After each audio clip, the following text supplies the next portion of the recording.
Well, a $2 trillion stimulus package was approved to help American workers and businesses during the coronavirus crisis. The relief bill is the largest in American history.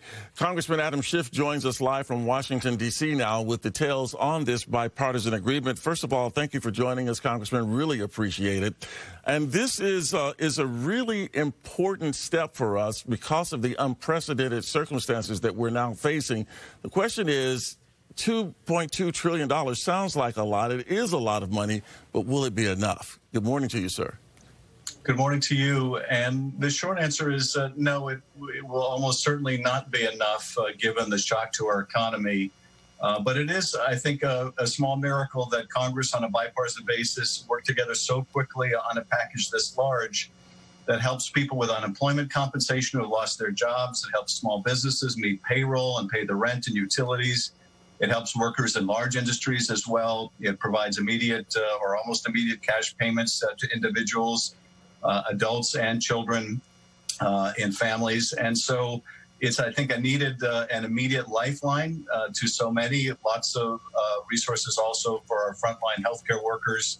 But more is undoubtedly going to be necessary, particularly as we expect we haven't seen the worst of this virus yet. Well, yeah, exactly right. And one of the things that a lot of people are going to be counting on, of course, are those $1,200 stimulus checks. Not everyone will get those, of course, but $1,200, I mean, that's a great help for people who may be living in Iowa, Arkansas, Mississippi. But what about California? I mean, cost of living here is a lot higher.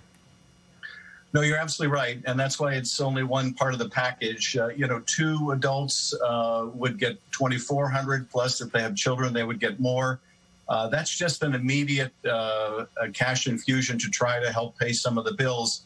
But there's longer-term help in terms of those that are running small businesses or on the payroll of small businesses, an effort to keep those businesses afloat and keep them making payroll so that people working for those businesses continue to get a check. Small business owners don't have to close down. And, of course, for those who are laid off, there's more generous unemployment compensation than we've had before.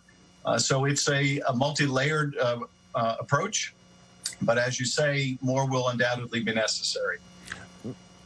Testing has been a huge, huge issue with regard to this pandemic. When do you see testing improving, especially here in the United States, where we're a bit behind the curve? I mean, per capita, we're not doing so great.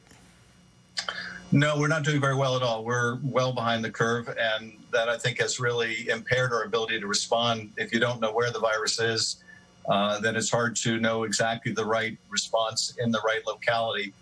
But I think that the FDA's approval of this new test that can turn around a result in 5 minutes is a very positive development.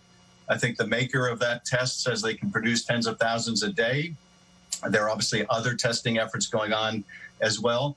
But I won't believe that we have really penetrated the market and the need until the local health providers in my district tell me, okay, we've got the tests that we need now, we're getting them turned around quickly. So far, that's not what I'm hearing. I'm still hearing that it's taking days to get a test and that people that probably should be tested are not getting tested because they're simply not yet widely available. But I have to hope that that's changing. But we were very late to this. I think the administration response was very late in terms of testing, and we're going to pay a healthy price for that. Representative Schiff, we heard the president this weekend talk about extending the guidelines through April 30th. Now, we don't really know how long those guidelines are going to have to be in place, but do you have, I know you don't have a crystal ball, but do you have any gut feeling when we might start seeing a flattening of the curve when it comes to coronavirus cases? I think we will know within the next couple of weeks whether we're succeeding in flattening in the curve. And we'll get a glimpse at how the country is doing, and we'll get a glimpse at how different cities are doing. But I think the reality is that once we do get on the other side of this curve nationally, then we're going to have to expect flare-ups from time to time and from place to place. So we'll have to move to a slightly different strategy. But until we have a vaccine, this virus is going to be with us. And that means that we'll go through one cycle after another. None will be as disruptive as this first cycle. But nonetheless, I think we have to expect that things are going to, in the immediate future, get worse before they get better. but they will get better. We will get through this. We've been through more difficult challenges as a nation in the past, but this will be with us for some time. It just won't be as hugely dangerous and disruptive over the long term once we get on the other side of this curve. Congressman Adam Schiff, thank you so much for joining us this morning. We really appreciate it, and stay safe there in Washington, D.C. You too. You too. Thank you.